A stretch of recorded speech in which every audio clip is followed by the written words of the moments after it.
Criminal है। उन्होंने 3 देश का पासपोर्ट को फेक किया है। कांग्रेस वाले को ये कहना चाहिए था कि पवन खेड़ा पुलिस स्टेशन खुद जाए और वो प्रूफ करे। सारे लोग दे आर इन्फेक्टेड। भूलने का एक बीमारी है कांग्रेस के सारे लीडर को। ये लोग सोच रहे हैं। आसाम में 9 अप्रैल को चुनाव होने हैं, जिसको लेकर आज जो चुनाव प्रचार है वो थम गया है। चुनाव प्रचार का शोर तो थम गया है, लेकिन आसाम में राजनीतिक घमासान थमने का नाम नहीं ले रहा है। पवन खेड़ा के खिलाफ असम में एफआईआर हो जाने के बाद अब भाजपा ने कांग्रेस के राष्ट्रीय अध्यक्ष मल्लिकार्जुन खड़गे के खिलाफ शिकायत दर्ज कराई है और कहा है कि वो आसाम में सांप्रदायिक सद्भाव को बिगाड़ने की कोशिश कर रहे हैं। जिन्होंने शिकायत दर्ज कराई है रंजीव शर्मा जी हैं, भाजपा के आसाम प्रदेश प्रवक्ता हैं, हमारे साथ मौजूद हैं। बहुत स्वागत है शर्मा जी आपका। ये क्या प्रकरण है जिसको लेकर अब जो राजनीति है वो एफआईआर तक उतर आई है? देखिए, कांग्रेस अध्यक्ष मल्लिकार्जुन खड़गे जी ने कल 6 तारीख को श्रीभूमि डिस्ट्रिक्ट बराक वैली का वहाँ पर एक इलेक्शन रैली किया और वो इलेक्शन रैली में उन्होंने भारतीय जनता पार्टी और राष्ट्रीय स्वयं सेवक संघ को जहरीले सांप के साथ तुलना की। ये जो जहरीले सांप के साथ तुलना करने का काम है, ये एक अपराध है।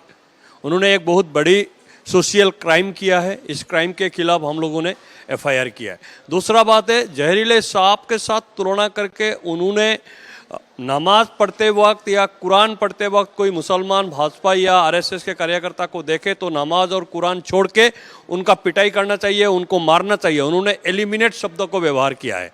तो ये एलिमिनेट करने का मतलब क्या है? तो इस प्रकार का आह्वान एक पर्टिकुलर समाज को देना, ये बहुत बड़ी एक सांप्रदायिक बात है। इसके द्वारा उन्होंने मुसलमान तुष्टीकरण की काम की है पहले। दूसरा बात है, असम का जो सनातन समाज है उसको उन्होंने अपमानित किया है। असम का समाज जो है, यहाँ पर असम में बहुत जाति जनजाति के लोग रहते हैं, उन सभी लोगों को उन्होंने अपमान किया है। और इस वक्तव्य के जरिए कांग्रेस अध्यक्ष ने पूरा असम के अंदर जो कांग्रेस का पॉलिटिक्स है, बांग्लादेश से जो घुसपैठिया आए हैं मियाँ मुसलमान जिसको असम के लोग बोलते हैं, उस मियाँ मुसलमान का पॉलिटिक्स को उन्होंने आगे किया है, जो असम का अस्मिता के लिए खतरा है। तो इस वक्तव्य के द्वारा कांग्रेस अध्यक्ष ने असम के अस्मिता को चैलेंज किया है, असम का सनातन संस्कृति को चैलेंज किया है और मुस्लिम तुष्टीकरण का राजनीति को आगे बढ़ाया है। इस मामले में आप चुनाव आयोग भी गए थे, किन विषयों को लेकर आप चुनाव आयोग? यही विषय हमने चुनाव आयोग के सामने भी रखा और असम पुलिस के सामने भी रखा। दोनों जगह में असम पुलिस में केस रजिस्ट्रेशन हुआ है। चुनाव आयोग ने इसको चीफ इलेक्शन एफआईआर दर्ज हो गई है? एफआईआर दर्ज, अर्जुन खड़गे, यस, एफआईआर दर्ज हो गई है। तो ये बताइए, एक और सवाल है मेरा। पवन खेड़ा के खिलाफ गुवाहाटी पुलिस एफआईआर करती है और अगले ही दिन दिल्ली पहुंच जाती है। अब कांग्रेस कह रही है कि वहां तो आचार संहिता लगी हुई है, तो किसके आदेश पर असम पुलिस ने झट से एफआईआर कर ली और फट से दिल्ली पहुंच गई? तो उनका कहना है कि ये तो जो हिमंता विश्व शर्मा है और भाजपा है वह पावर का मिसयूज कर रही है। आज का दिन में हिमंता विश्व शर्मा के पास पावर नहीं है। आज इलेक्शन कमीशन के अंडर में पूरा आचार संहिता है और आचार संहिता के अनुसार असम में प्रशासन चलती है। पुलिस ने आचार संहिता के अंदर में रहकर काम किया है और पुलिस को काउंटर, पुलिस के पास एफआईआर गया है। एफआईआर जाने के बाद ऑथेंटिक एफआईआर गया है। देखिए, पवन खेड़ा ने क्या किया? पवन खेड़ा एक ग्लोबल क्रिमिनल है। उन्होंने 3 देश का पासपोर्ट को फेक किया है, 3 देश का डॉक्यूमेंट को उन्होंने एक्सटोर्टेड किया है। वो एक ग्लोबल क्रिमिनल है, इंटरनेशनल क्रिमिनल है। ये कोई पॉलिटिकल इशू नहीं है, ये क्राइम का इशू है। एक पवन खेड़ा आज का दिन में दस्तावेज फर्जीवाड़ा करने वाला एक इंटरनेशनल क्रिमिनल है। उसके खिलाफ ये एफआईआर लॉन्च हुआ है। कल चीफ मिनिस्टर डॉक्टर हिमंता विश्व शर्मा की बीवी ने एफआईआर लॉन्च किया और उस एफआईआर को रजिस्ट्रेशन करने के बाद पुलिस ने उसके ऊपर इंक्वायरी की। इंक्वायरी में तो अभी बंदा को चाहिए ना।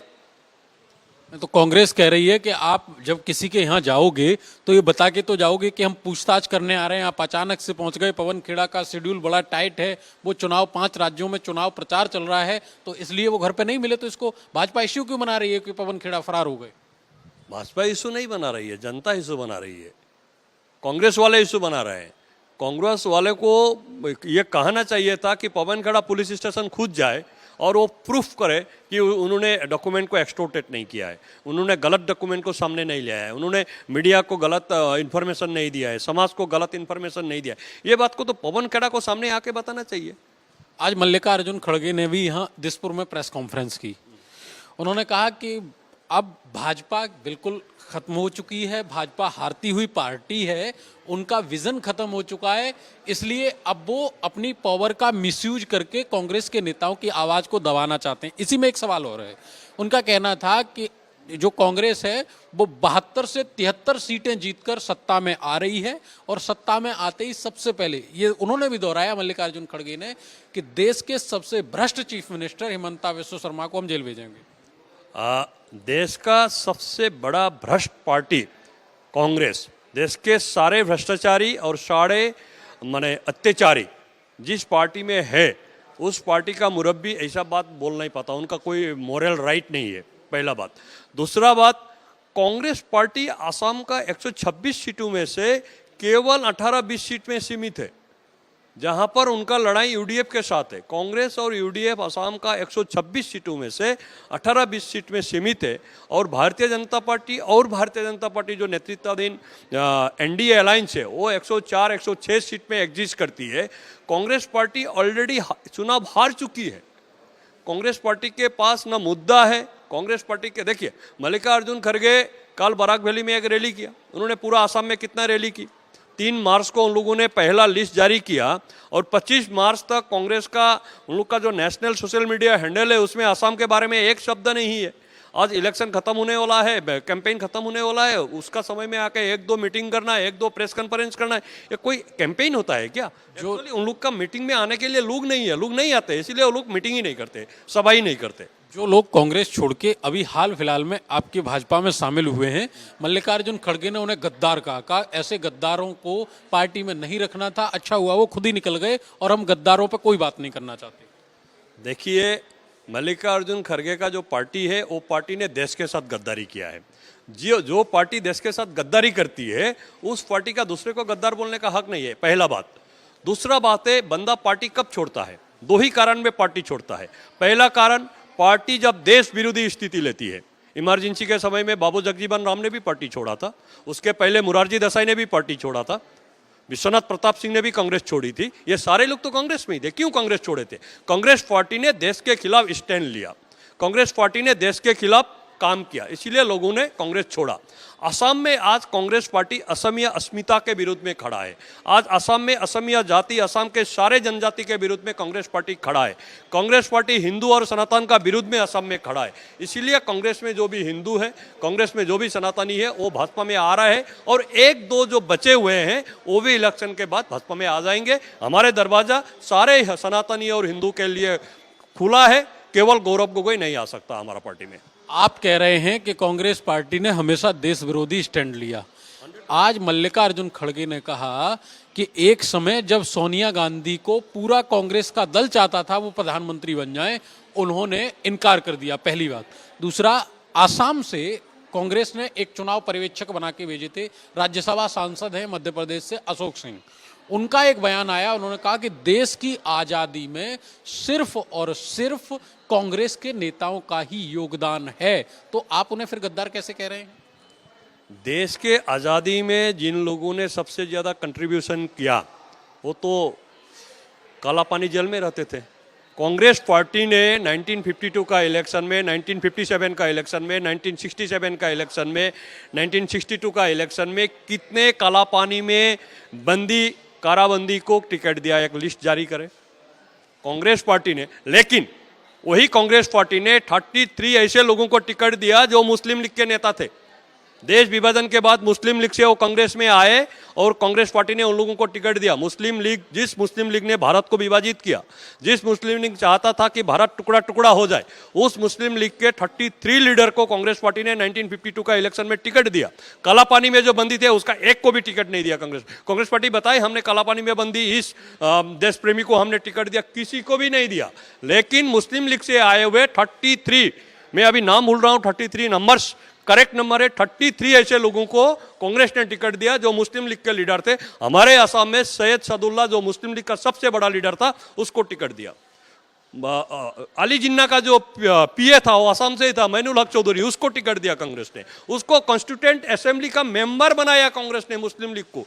कितना काला पानी में बंदी लोगों को कॉन्स्टिट्यूएंट असेंबली का मेंबर बनाया कांग्रेस ने। कांग्रेस पार्टी वो लिस्ट जारी करे। अब आखिरी सवाल, मल्लिकार्जुन खड़गे ने आज दावा कर दिया कि कांग्रेस सत्ता में आ रही है 72 से 73 सीटों के साथ। भाजपा कितना अपना आकलन मान रही है, कितनी सीटों के साथ? 106। 73 कांग्रेस आ रही है, 106 में भाजपा आ रही, कितनी सीटें हो गई भाई? 126 सीटें ही है ना असम में। मैं आपको बता रहा हूँ, कांग्रेस का जो ये बड़े लीडर है ना, ये डिमेंशिया एक बीमार होता है, वो भूल जाते हैं लोग, वो भूलने का बीमारी में आक्रांत है सारे लोग, दे आर इन्फेक्टेड। वो भूलने का एक बीमारी है कांग्रेस के सारे लीडर को। ये लोग सोच रहे हैं 1952 का इलेक्शन हो रहा है, ये इलेक्शन 2026 में हो रही है, और डॉक्टर हिमंता बिस्वा शर्मा, प्रधानमंत्री नरेंद्र मोदी, केंद्रीय गृह मंत्री अमित शाह का नेतृत्व में इलेक्शन हो रहा है। यहाँ हमारे पार्टी में कोई जोकर नहीं है राहुल गांधी जैसा, हमारे पार्टी में सिंसियर और ऑनेस्ट लीडर है जो देश को लीड करते हैं। इसलिए हम लोगों ने सिंसियरली एंड ऑनेस्टली बोला है कि 106 सीट में एनडीए है तो एनडीए है। इसी में सवाल जोड़ रहा हूं सर। सवाल ये है कि आज मल्लिकार्जुन खड़गे ने एक अपनी प्रेस कॉन्फ्रेंस में और महत्वपूर्ण बात कही। उन्होंने कहा कि महिलाओं में आप लोग यानी भाजपा ये प्रचार कर रहे हैं कि अगर कांग्रेस सत्ता में आ गई तो जो पैसा भाजपा उन्हें दे रही है वो बंद हो जाएगा। अब उन्होंने कहा कि असम की किसी भी महिला को डरने की जरूरत नहीं है, वो सत्ता में आएंगे और आप जो योजना चला रहे हैं उसे बंद नहीं करेंगे बल्कि उसमें और पैसा बढ़ाकर महिलाओं को देंगे। ये बात बोलने से पहले मल्लिकार्जुन खड़गे माफी मांगे, क्योंकि कल तक गौरव गोगोई बोल रहा था कि अरुणोदय गलत है। जो स्कीम है, कल तक गौरव गोगोई बोल रहा था अरुणोदय गलत है, आज मल्लिकार्जुन खड़गे बोल रहा है अरुणोदय का पैसा बढ़ाएंगे। मतलब क्या है? भाजपा ने जो काम किया अच्छा काम किया। भाजपा की सरकार ने, डॉक्टर हिमंता बिस्वा शर्मा की सरकार ने जो काम किया वो काम अच्छा काम किया, इसीलिए तो खड़गे बोल रहा है, नहीं तो खड़गे नहीं बोलता। गौरव गोगोई ने जो बोला, पहले तो गौरव गोगोई माफी मांगे, उसके बाद खड़गे माफी मांगे, उसके बाद ये बयान दे। देखिए, इसी बात से प्रूफ होता है कांग्रेस ग्राउंड रियलिटी में नहीं है, कांग्रेस ग्राउंड जीरो में नहीं है। वो लोग कुछ जो मर्जी वही बोल देते। बराक वैली में एक बात बोलते, ब्रह्मपुत्र वैली में एक बात बोलते, अपार असम में एक बात बोलते, लोअर असम में एक बात बोलते, नॉर्थ असम में एक बात बोलते, साउथ असम में एक बात बोलते, हिल में एक बात बोलते। तो कांग्रेस का हालत खराब है। अच्छा, चैलेंज वाली राजनीति पे कुछ कहेंगे? गौरव गोगोई ने चैलेंज किया कि हिमंता बिस्वा शर्मा और उनका परिवार गीता पे हाथ रख के कसम खाए कि उनके 3 पासपोर्ट नहीं है, लेकिन गौरव गोगोई ये गीता पे हाथ रख के कसम खाने को तैयार हैं कि उनकी लंदन में कोई संपत्ति नहीं है। कल मेरी रिनिकी भुइयां शर्मा जी से बात हुई, उन्होंने कहा कि कांग्रेस बता दे कहाँ आना है, हम गीता पे हाथ रख के कसम खा लेंगे, लेकिन उससे पहले कांग्रेस ये प्रूफ करे मेरे पास 3 पासपोर्ट हैं। आज यही सवाल मैंने मल्लिकार्जुन खड़गे जी से किया, तो वो फिर उस बात से उसको डिफेंड करते नजर आए। उन्होंने कहा कि हम तो संविधान पर हाथ रख के कसम खाते हैं, हम न कुरान पे हाथ रख के कसम खाएंगे न गीता पे हाथ रख के कसम खाएंगे। आप क्या कहेंगे? गौरव गोगोई का फैमिली का विदेश में संपत्ति है या नहीं है, इसका सर्टिफिकेट गौरव गोगोई का जो पॉलिटिकल पार्टनर है अखिल गोगोई को देना चाहिए। आज से 15 साल पहले अखिल गोगोई ने एक प्रेस कॉन्फ्रेंस करके कहा था कि तरुण गोगोई का, जो असम के एक चीफ मिनिस्टर है और गौरव गोगोई के पिताजी है, उनका अमेरिका में घर है, उनका अमेरिका में प्रॉपर्टी है, उनका अमेरिका में इन्वेस्टमेंट है। मैं नहीं बोल रहा हूँ, गौरव गोगोई का जो पार्टनर है, पॉलिटिकल पार्टनर अखिल गोगोई, उसका एलिगेशन है। पहले तो अखिल गोगोई क्लैरिफाई करे वो एलिगेशन सही है कि गलत है। अखिल गोगोई को ये क्लैरिफाई करना चाहिए कि नहीं। पहला क्लियरेंस तो मैंने मेरा आपका क्वेश्चन में क्लियरेंस सर्टिफिकेट पहले गौरव गोगोई अखिल गोगोई से ले कि उनका नहीं है अमेरिका में, उसने गलत बोला था। दूसरा बात यह है, जो गीता पर हाथ रख के शपथ लेने का बात है, कांग्रेस का हिम्मत है, जो इफ्तार करता है वो गीता में कैसे हाथ रखेगा? रिनिकी भुइयां और डॉक्टर हिमंता बिस्वा शर्मा ने तो कहा दिया हम गीता में हाथ रख के बोलने के लिए तैयार है, कहाँ जाना है बताओ। वो इस चैलेंज को एक्सेप्ट करे। चैलेंज तो हम नहीं दिया, उन्होंने दिया है। अभी उन्होंने जो चैलेंज दिया उसको एक्सेप्ट कर लिया हमारे चीफ मिनिस्टर ने। अब ये वो भाग रहे हैं, इसीलिए भाग रहे हैं क्योंकि उनका गीता पर हाथ रखने का नैतिक वो शक्ति नहीं है, क्योंकि वो तो इफ्तार करते हैं। इफ्तार करने वाले कैसे गीता पर हाथ रखेंगे? क्वेश्चन वो है। इफ्तार वाला पार्टी, कोई इफ्तार जो करता है, रोजा रखे बिना इफ्तार करता है, कितना महान है ये लोग। वो लोग एक तरफ से इस्लाम को भी अपमानित कर रहे हैं, दूसरी तरफ सनातन को भी कर रहे हैं, क्योंकि रोजा तो रखते नहीं है, इफ्तार कर लेते हैं शाम को। तो ऐसे शाम को इफ्तार करने वाले लोग गीता पर कैसे हाथ रखेंगे? बेहद शुक्रिया शर्मा जी बात करने के लिए। तो ये रंजीव शर्मा जी थे जिनका साफ तौर पे कहना था कि कांग्रेस आसाम में ऐसे उल्टे सीधे बयान देकर के सामाजिक सद्भाव खराब करने का प्रयास कर रही है, जिसको लेकर इनके द्वारा पुलिस में तहरीर दी गई है और बतौर रंजीव शर्मा मल्लिकार्जुन खड़गे के खिलाफ मुकदमा दर्ज हो गया है और अब पुलिस जांच करेगी। जांच में जो भी सामने आएगा उसके अनुसार आगे की कार्रवाई करेगी। सहयोगी धर्मेंद्र के साथ अतुल यादव, भारत एक्सप्रेस, गुवाहाटी।